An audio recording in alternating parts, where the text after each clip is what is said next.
今天我们非常荣幸的请到本书的作者艾伦·麦克法兰教授，然后还有赵鼎新教授。我首先介绍一下艾伦艾伦是在那个剑桥执教了40年，他从90年代开始多次访问中国，这一次是他第20次来中国了。他的研究足迹遍布了尼泊尔、日本等地，最有影响力的著作包括《英国个人主义的起源》《现代世界的诞生》等等。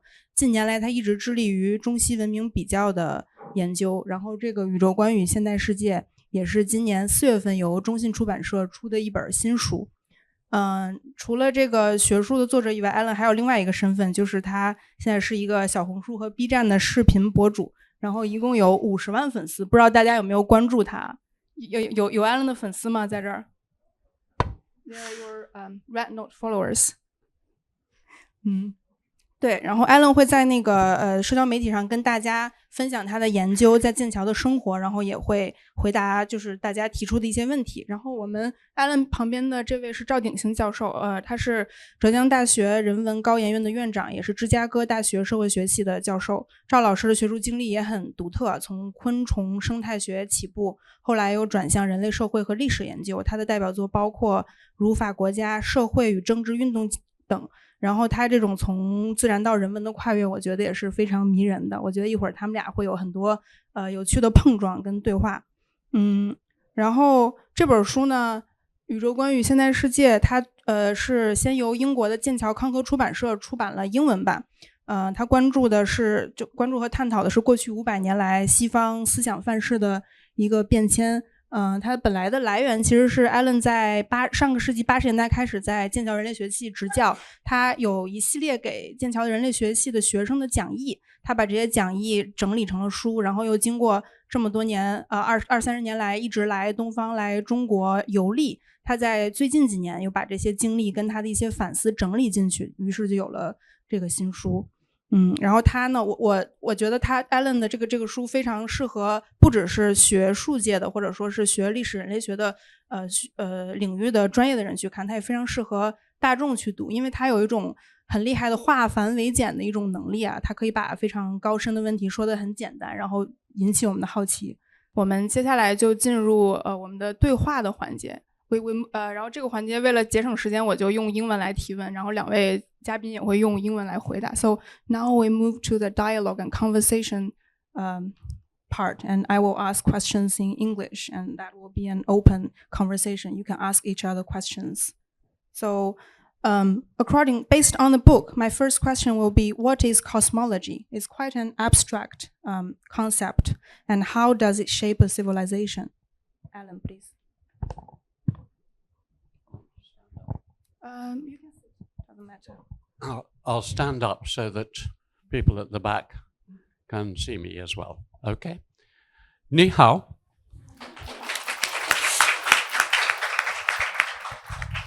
It is very nice indeed to see you, many young people as well, some very young.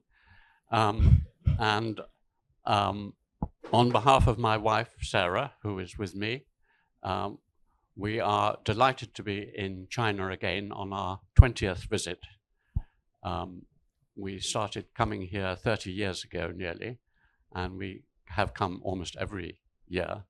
And we come because of your wonderful food, your wonderful cities and mountains, and above all, your wonderful people who we greatly esteem and admire. So it's a great privilege to have a chance to talk about one of my books that have been translated into Chinese. And as was mentioned by my friend Yu Chen, if you want to follow me on Bilibili or on Xiaohongshu, then please do. I need to get a few more subscribers shortly to make it 400,000. 他现在有39.9万那个粉丝在小红书上，大家帮忙啊，就是马上到那个40万。Do you want to translate? 好，这是我非常高兴能看到现场有这么多年轻的观众朋友们。然后我在这里发言是代表了我的妻子 Sarah。然后我们在中国已经有20多次的访问，然后我们第一次来中国是30年前左右。然后我非常喜欢中国这里的食物、这里的城市以及这里热情的人们。然后也非常高兴能有这样一个机会来讨论我这个中文版的这本现代性宇宙观与现代世界。然后我现在在哔哩哔哩跟小红书都有账号，然后也欢迎大家来关注麦克法兰老师。So to answer the question, all of us are trapped within what I call a cosmology, but another word for it is a world view, a whole view of everything in the world. In German, they call it Weltanschauung, and you can call it by different names, but it means the whole set of beliefs, ideas, assumptions. So, for example, Christianity in my part of the world is a worldview. Confucianism and Taoism and Buddhism, all combined in China, is a worldview. So it is the highest level. If you think of it right up there, the highest level. Below that are what is called by one famous American, Thomas Kuhn, paradigm, or by a famous Frenchman, Foucault, an episteme. So you have cosmologies, epistemes, which cover a smaller set of academic disciplines. And then you have just theories within the disciplines. And the book is about how we can't see this. Confucius had a saying that it would not have been a bird that discovered the air or a fish that discovered the water, because we are blind. We swim around and we can't escape it. And my book is trying to make this invisible cosmology in which you are and I am, and is always shifting, visible. 我们今天在这里面讨论的是一个所谓的宇宙观，它无论在德语还是在英语中都有很多不同的表达。那么所谓宇宙观就是一整套关于信念和观念等等假设等等这样一套思想的体系。那比如说我所在的文明就是基督教，那么在中国就是所谓的孔子，还有道教以及佛教等等，这是一种在最高层次的一种理念。那么在宇宙观之下，就是一种所谓的托马斯·库恩他最有名的一个说法就是范式。那么在福柯的语言中就是知识型。那么这是一种更小一些的这种思想的体系。那么在范式之下就是一些理论。那我这本书所讨论的就是我们是如何到今天这个地步的，我们是如何形成今天的宇宙观的。那么我们是没有办法发现我们所思考的宇宙观，是因为就像孔子所说的，鸟是没有办法发现它的空气，鱼是没有办法发现它周围的水。那么所以说这是我们在其中是一种盲目的。那么我的工作就是让这种不可见的变成可见的。Professor Zhao, do you want to share your point of view of cosmology? Yeah. First, I would say, and I'm going to comment your book later on, and a few of our encounters, even though we met for the first time. And so we come back to the question of cosmology.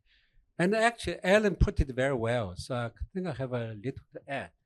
But you know, just like the translator says, it's about, in China, it's about the 观念. You know, it's, if you put it philosophically, it's more at the level of cosmology. It's a sum total of some ontological understanding. And I'm not going to go to Foucault, but I'm actually next is, and that from that cosmology, you actually start with some criteria of knowledge. And then I call it epistemology. Then actually you look for methodology, like, you know, statistics. But the reason you use statistics to understand society rather than interview or observation, and behind which there's some kind of methodology principles, which epistemology principles, and ontological principles, which actually statistics and it becomes so powerful, even though it was invented actually in Europe, so powerful, so detailed in the United States. It's the result of the, you know, a new cosmology in science is called pragmatism. You know, we don't talk about big issues, isms, which is measure. You know, measure the social problem at the level it occurs. I give another example about, say, for example, we all Chinese here know the rise of Neo-Confucianism. And Neo-Confucianism is like, it's a cosmology. It's rich to gender relations, rich to relationship between the emperor and its subject, emperor and minister. They have new, but it's also all the change our understanding of Chinese medicine. You know, just like if you read Lu Xun's novel about his father, Lu Xun's, I always remember Lu Xun was his father gets some kind of sickness at the medicine, and they have a quick, but it has to be virgin, something like that. I mean, when I was a child, I didn't understand why he needed to be virgin. But if you read more, you understand that actually many of the Chinese medicine, some medicine practice decline, some rises, and some Chinese herbs that before that nobody think it's important, it becomes so important. I just give one example, like 何首乌, and that we know that it's very good for, you know, if I have a lot of white hair, I need. But 何首乌 become important only because one Neo-Confucian scholars gave this medicine to his mother and to show the filial piety, and he wrote a wonderful essay about how potent, how good this medicine is. So it become the potency rise exponentially because of these new Confucian values. That is cosmology. And then change the nature of understanding of the science, understanding medicine, so on and so forth. You know, I'm not going to the detail how actually clinic every level of Chinese medicine changes with the rise of Neo-Confucianism. I just give example, the more concrete that Chinese understand. Okay. 好，Alan 对于宇宙观的讨论非常的有启发。然后我在这里面并不是使用福柯的意义上的这些事实性，而是一种关于认识论层次的一种讨论。那比如说对于美国的话，他们可能并不会去讨论一些比如说特别大的问题。那么在中国的一个例子就是新儒教。那么我举的一个例子，赵老师举的一个例子就是关于中医药。那么比如说对于中医药来说，有一些中医药的做法，它是在这几十年的变迁中逐渐的衰退，但另一些则兴起。那么比如说一个例子就是何首乌。那么何首乌之所以这2年比较的热门，是因为有一个学者专门写了一篇文章来赞扬这个何首乌是多么的有价值。那么宋朝对不起对，新儒学就是在宋朝以后。行，那赵老师，要不要您就是再解释一下？就新儒学起来了之后，就中国突然之间给药加上道德了，有道德的药，符合儒学的药，药力增高。所以我就刚才举的那个麻雀一对药原配了，包括何首乌了等等等等，就是这样子。实际上有人甚至认为新儒学产生对中国的中医是个很大的伤害，因为他给莫名其妙加了好多道德。Move to next question. So next we want to talk about what are the fundamental difference between Eastern and Western worldviews, and where do this difference come from?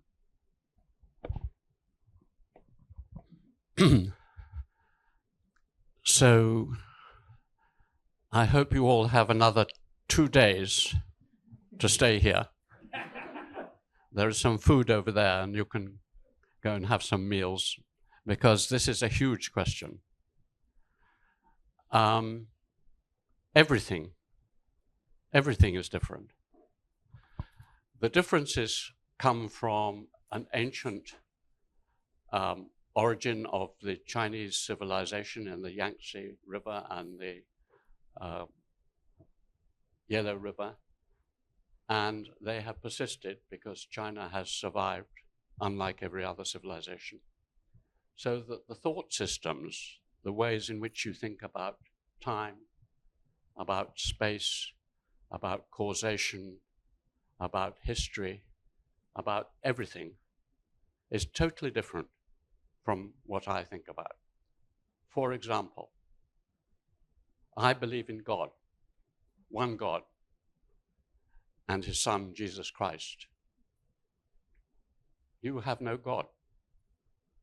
You have Tian, heaven, and you have many gods. But Confucianism, Taoism, Buddhism, they have no God. So that is a huge, huge difference. Your whole concept of historical time traditionally has been circular, like this. Ours, in the last 500 years, has become a progress and evolution. That's another example. Another one that I'm working on at the moment is, I think, in my logical systems, in binaries, in oppositions, A or B, black or white, man or woman, heaven or hell, good or bad, true or false. My whole system since Greek times has been based on these oppositions. Nothing in the middle. Aristotle excluded the middle.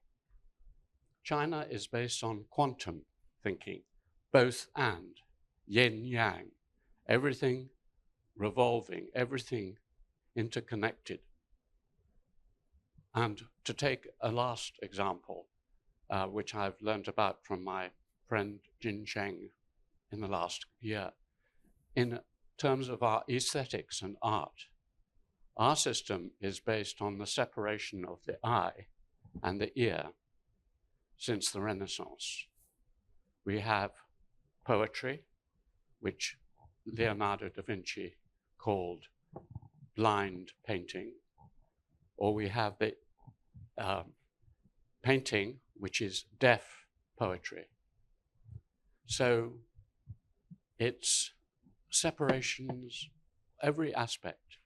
Now, what is fascinating now, and the last point I'll make, is these two world cosmologies are coming together. And what my work with my colleague Zilan and my wife and others is to try and explain to both sides of the cosmology how the other one works, so that we can come closer together in our understandings.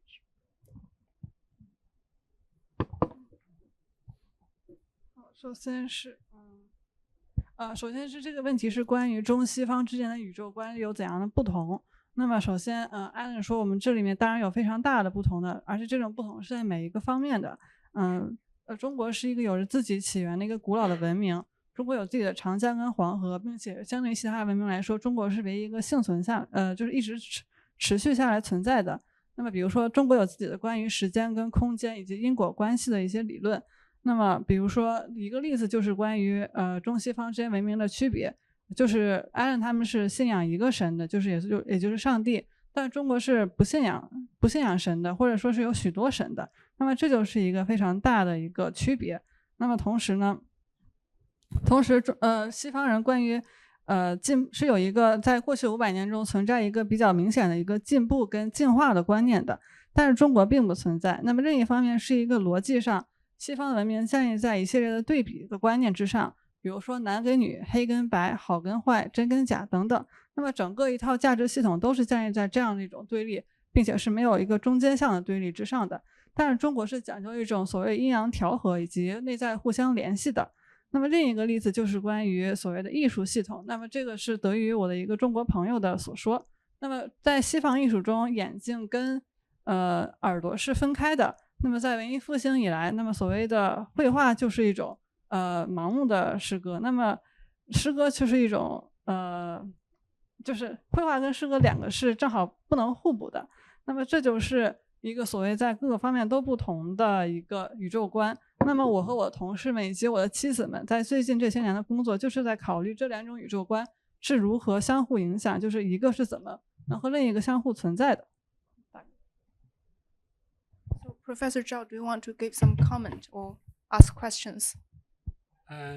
Okay.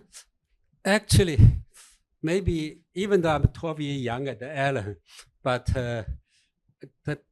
that 12-year difference was not that different in a way. I guess, collapse or collapse of British Empire. We both, and you even had the Second World experience, when you were a child.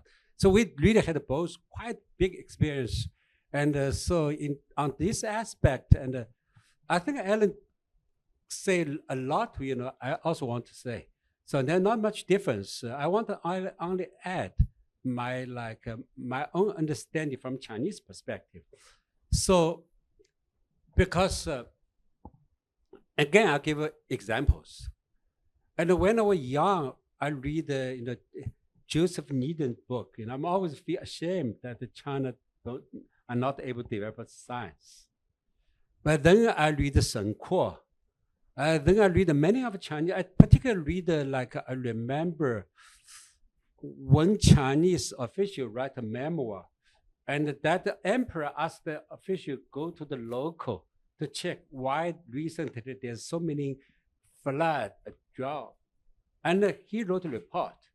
It's beautiful causal analysis. So in old days, there's a forest. So because of forest, in the springtime, early spring, the water come down.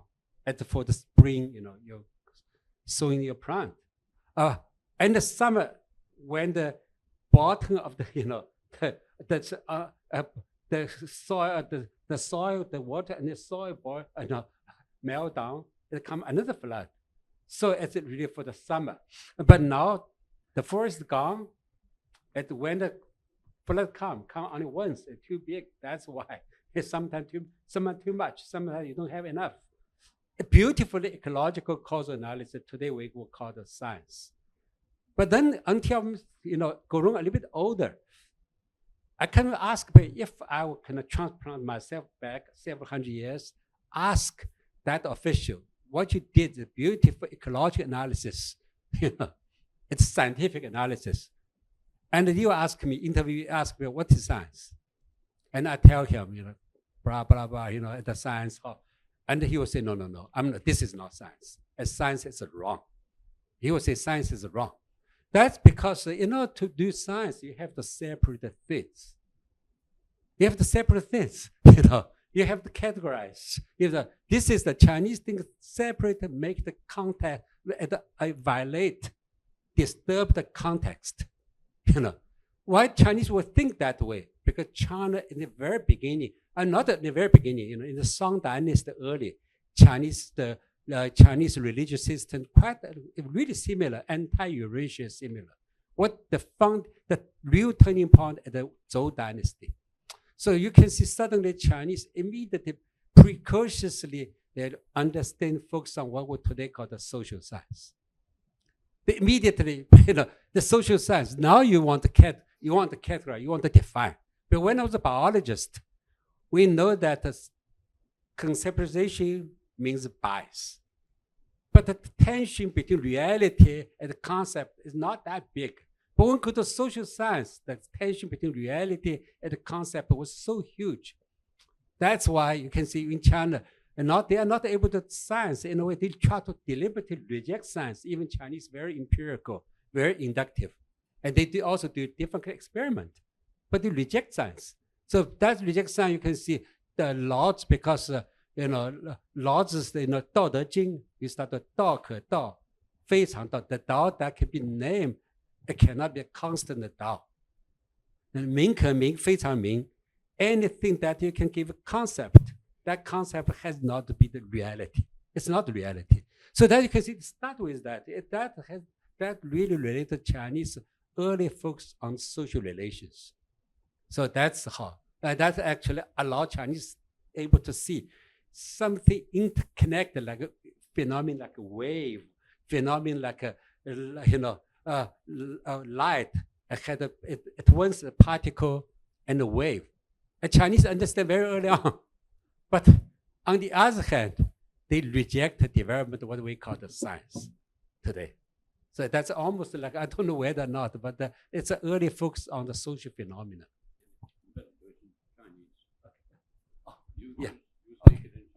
Yeah, OK， 我自己来，我快，我觉得就中国就是很早的周朝以后，突然把自己的目标对准社会现象为主，一开始就社会现象为主，而社会现象很复杂，社会现象命名的难度、命名和事实的差距、社会现象你要一个找统一的道，比如说牛顿定理是很统一的道，对吧？它在大多数情况都能玩，但是什么社会现象的道，比如说价格规律了什么的是统一的，它可能在这个地方应用多一些的，就在社会现象要找统一道难多了，社会现象命名难多了，所以他是特别害怕出来一个统一的道，实际上是用英文是 out of context， 就是中文说就是它是 bias， 就是有偏见的，对吧？是片面的。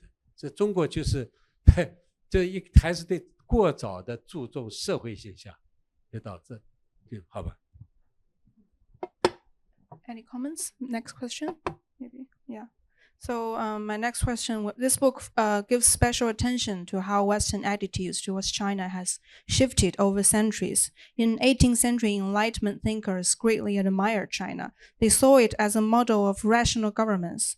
But by the 19th century, China had become a symbol of backwardness. Can you tell us how did the shift happen and what's behind it?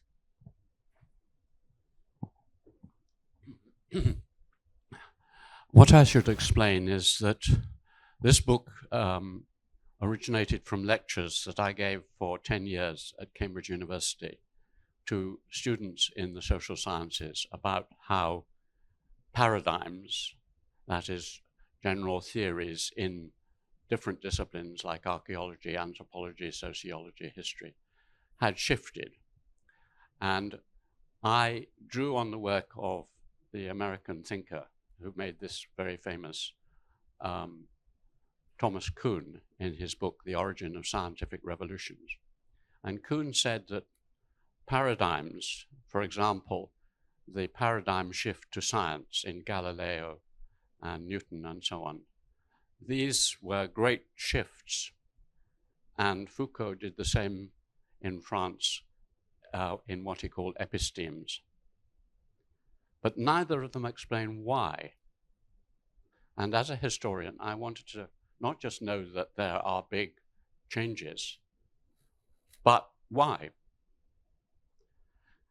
And so I came up by chance with a theory which is very like Einstein's theory of relativity, where, as you know, Einstein joined space and time and saw these two different dimensions were interlinked, which no one had seen before. And what I suggested was the two dimensions that are linked are thought systems, worldviews, and power relations. And the theory was that if you have power relations equal between civilizations, particularly between China and the East and Western civilizations, if they're equal, then time will be flat. Time doesn't change much because we are all equal.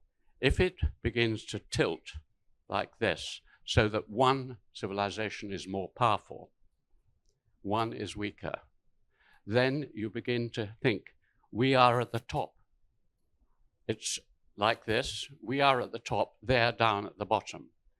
So this theory that our thought systems change with our power relations, when applied to the West and China, in the middle of the 18th century, Western Europe, or England, invented the Industrial Revolution.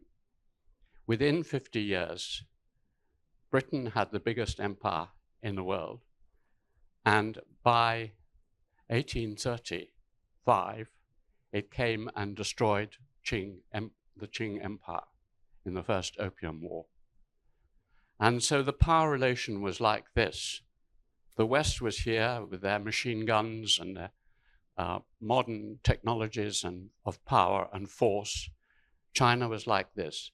And you had the famous century of humiliation in China, because the West said, we are not only more technologically powerful, but we are superior people. We have found God. We have found democracy. We have found civil society. We are more rational. We are cleaner. We have better food. You are savages.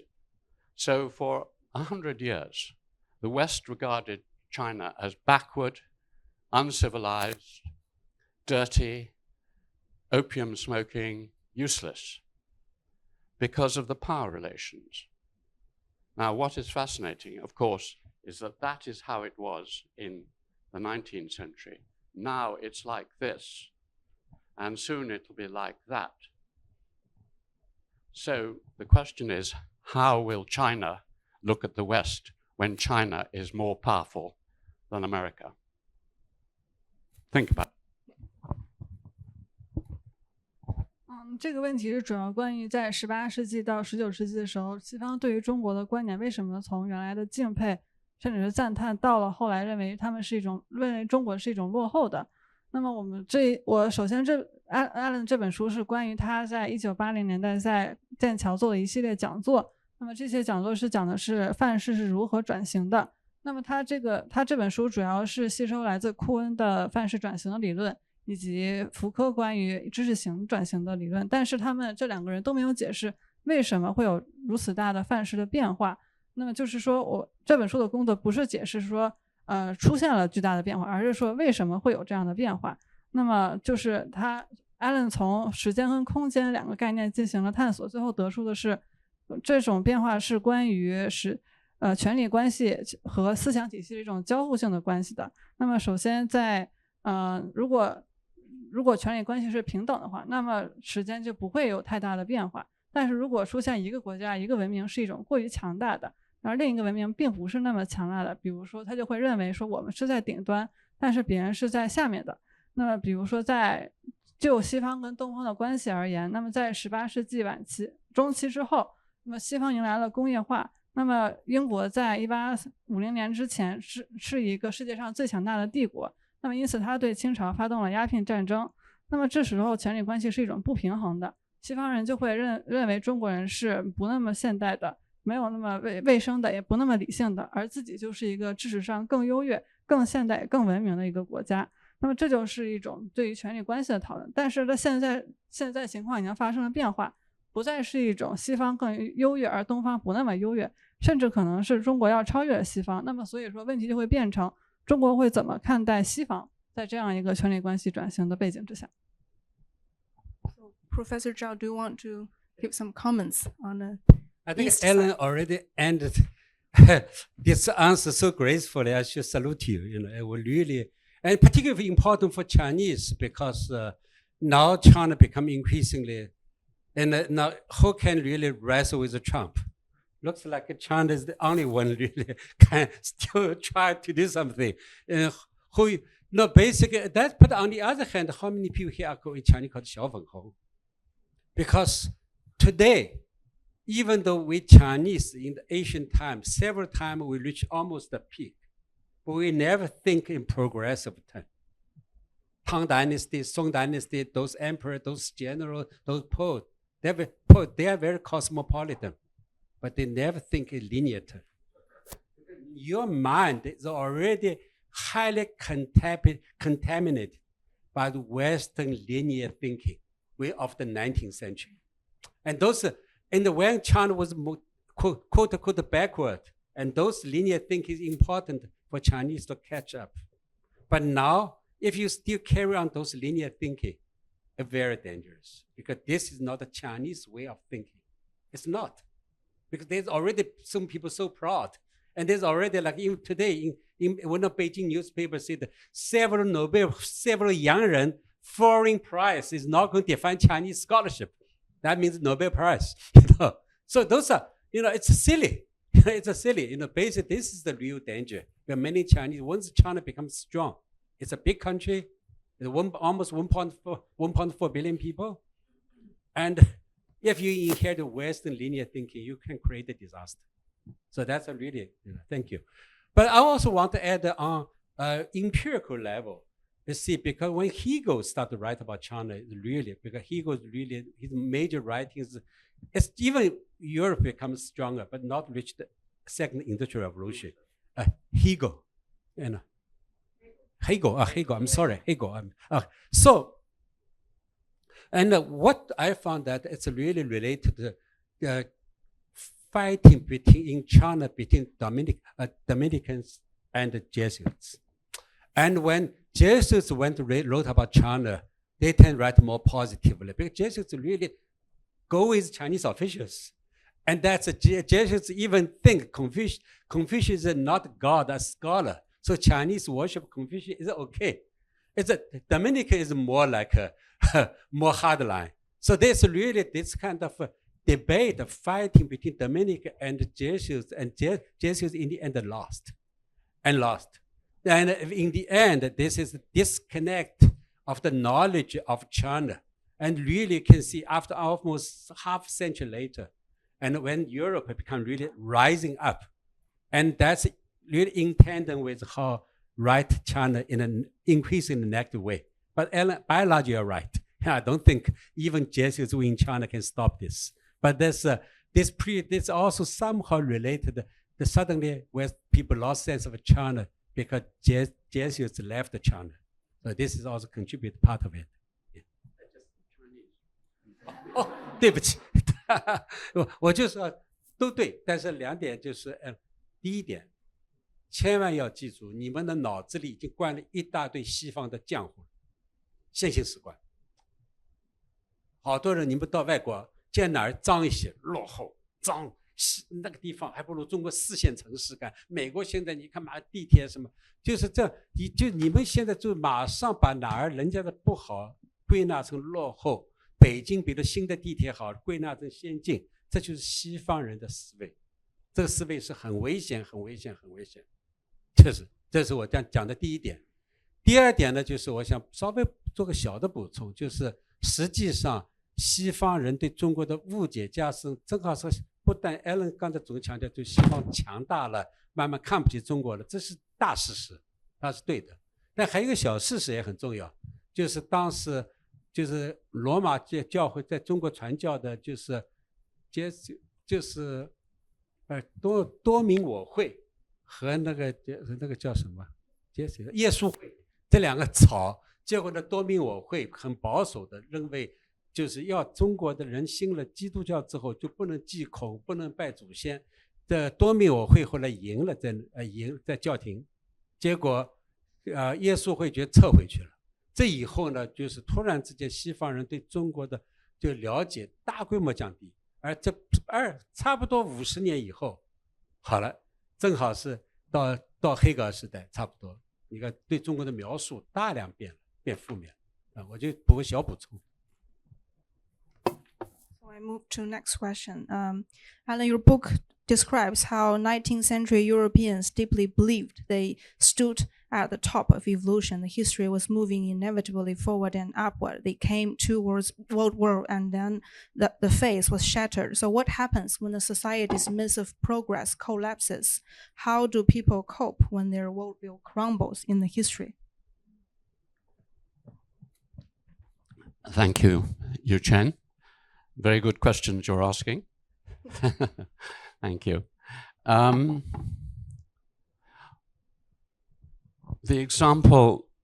great example I give before the present was the period at the beginning of the 19th century, the 20th century. This was a time when European empires were expanding. We were the rational ones, we were the powerful ones, our civilizations were superior. And then in 1914, these supposedly rational and superior nations got into a terrible, bloody war, the First World War, where they spent 4 years killing each other. Millions just slaughtered. The first day of the Battle of the Somme, something like 500,000 or 1 million people killed in one day. So were we so rational after all? And so the whole faith that we as Christians were full of love was shattered, that democracies were able to control, promote peace was shattered, that we were rational was shattered. And so many people, poets, artists and others had to reconsider everything.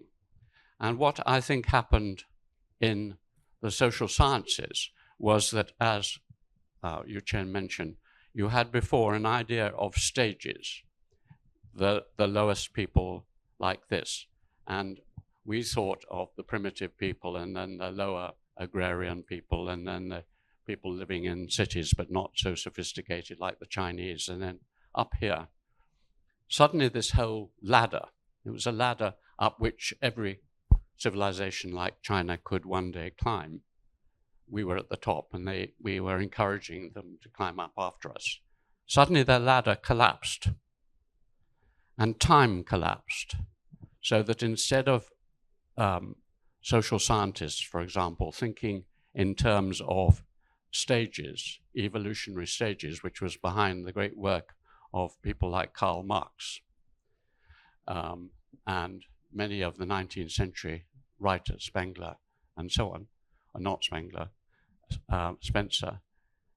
Instead of those stages, you have a period of about 40 years, which was the period when I studied history and social sciences, where time is still. It is called functionalism. Instead of trying to understand the causes of the ladder and how you climb up it, you just say, let's stop asking those historical questions. Let's just look at how society works now and what the functions are. Because if you can find the function, for example, if you find that people in the House of Commons are having, in our parliamentary system, are having battles, you can say, well, the function is like a game. The Conservatives and the Labour are just playing a game with politics. It's a function is adversarial game playing. That's the function. So you can find the function of things, and when you found them, that's what you've got the answers. So it changed, that war changed the whole cosmology. Now, the last thing to think is that now I've come to realize, as you all have too, that we are on a complete shift in the world now. We are going through the largest technological, scientific, social, political, economic revolution, probably that has occurred for 1,000, 5,000 years, with the development of artificial intelligence in particular, the internet, and all these other technologies. The way we think, the way we feel, the way the society is organized, everything is shifting hugely and very fast. And so we are going through another of those questionings. On my Xiao Hongshu, I've had thousands of questions from young Chinese. Most of them are, what is the point of life? Will I get a job? Why study anything at university except science? Will I ever find happiness? I'm afraid of death. Very deep and uncertain times. And it is the same with us in the West, on my YouTube channel and so on. So we are going through one of these big shifts like the First World War, which is very exciting, but very difficult for all of you, which is why it's a great privilege to try and pass on some hope and some wisdom in my old age. 谢谢。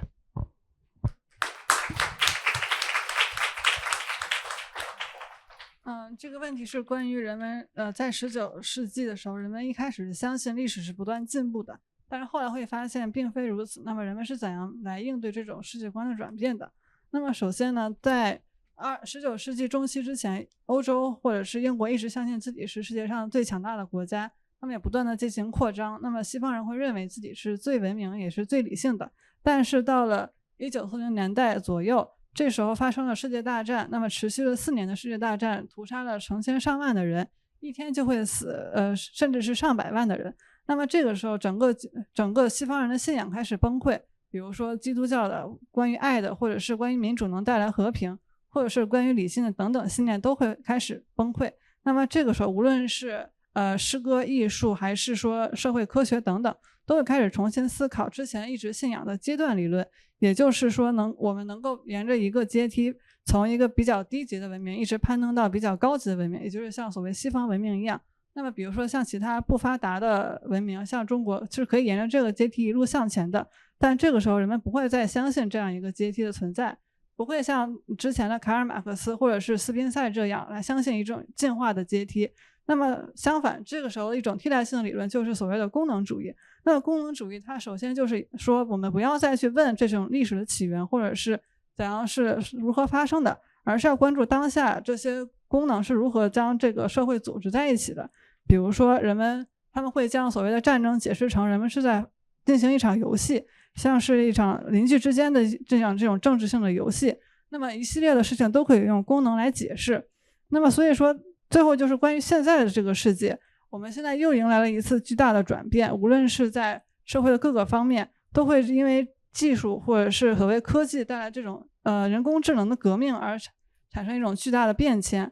那么在这个时候我们会面临像第一次世界大战一样的这种深刻的变革。那我在这个无论是在小红书还是在西方的一些 YouTube 这样的网站，都会收到大量来自年轻人的提问，比如说爱到底是什么，我是不是会得到一个工作，那么在高等教育中学习人文教育是否还有意义，或者说幸福是什么，死亡是什么等等这样一些问题，都暴露出现在这个时代人们都面临着一种巨大的不确定性。那么而我认为我这本书最大的可能就是将我的一些思考继续传递下去。Just one further thought. In China, you are all asking what is the meaning of life and will I get a job and so on.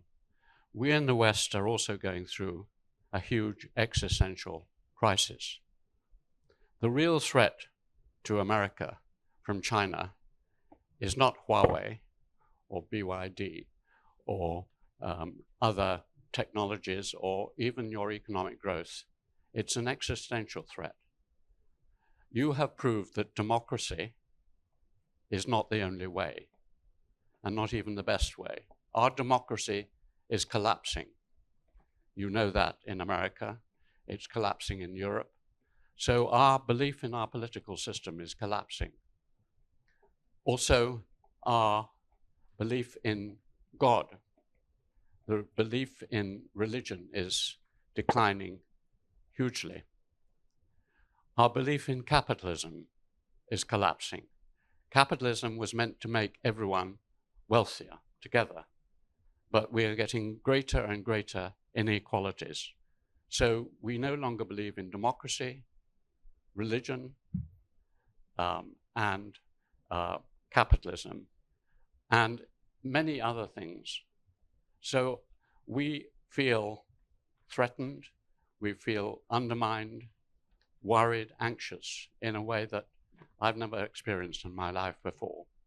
So I hope you will be sorry and feel pity for the West.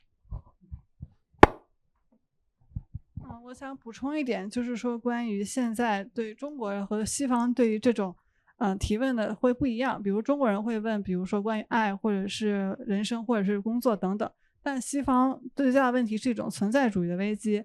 美国人他不会说关心像比亚迪或者华为等等，或者是经济上的对于美国的挑战，而是说一种整体的这种存在主义的危机。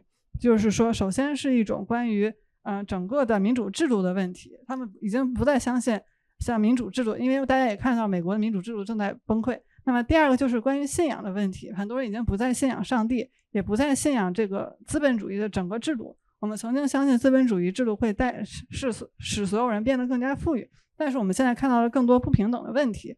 那么所以说这就是现在整个一个美国人所面临的问题，而这种问题会让大多数人感觉到一种巨大的威胁以及被颠覆感以及巨大的焦虑。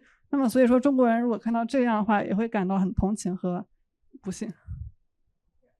Zhao, please share your thoughts on this. Actually, for this, I'm going to ask a few questions for Alan later on, relate to this, and I think we can do more. And for as for now, I almost complete agree with Alan, except the current diagnosis. So West, you see this, it was a bazaar. It's a major crisis, but I don't think democracy will end here. It's a major crisis. We never know. Democracy has faced crisis several times, but it will end somewhere for sure. But I don't think it will be now. And China also faces similar crisis. Currently, what I see is a universal rise of conservatism. But this conservatism is a local context specific. It's just India, United States, Taiwan too. In Turkey, in Europe, entire Europe, in America was now accelerating. So I have my own diagnosis of this. So I'm not going to later on, if there's a chance, I'm going to share. And I want to say one more thing. And in complete agree with Alan is that the First World War is a turning point for Chinese and Japanese.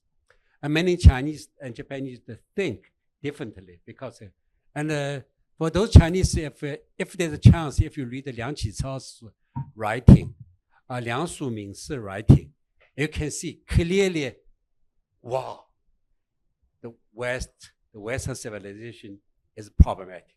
It's not the only answer.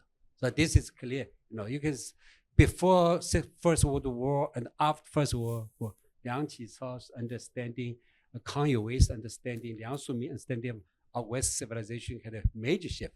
So I just want to add footnotes. You can read those. Chinese, I always forgot. 就是简单讲，就是我认为世界上这个危机不是站在西方，是总体的，总体的，而且是这个总体当然和西方有关，实际上是启蒙思想招来全面危机。这个我其实对他有个自己的诊断，而且这个诊断我90年代改第二个博士论文开始就发觉，但没想到来那么快。但这我待会如果有机会再说。但我就想提醒你们，其实 Alan 讲的非常对，就最关键的转折点是第一次世界大战。就那次以后，你就看不但西方，中国的梁启超对梁漱溟对西方了解，包括后来我刚才用英文忘了讲，像后来学衡派吴宓啦、陈寅恪啊什么，都是受了第一次世界大战西方战派发现西方文明有问题，所以我。